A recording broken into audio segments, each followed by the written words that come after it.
Ayan, so what's up mga kapinya? Good afternoon. Sa area ng Pulumulok, South Cotabato, Dol, Philippines.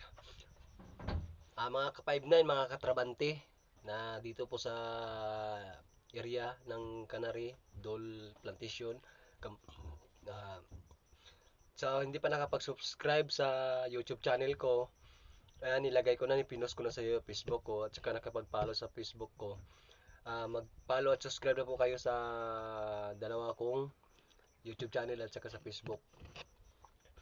Dahil bawat area na madistino ako, kung anong ma-increment, update lang po kayo sa video ko kasi kahit pang gasolina lang yan, pang merenda. Maglalapag ako ng pera sa mga bawat sa block ng aking area na madisistinuhan. Kagaya nito, nasa trio, magagaya niyan,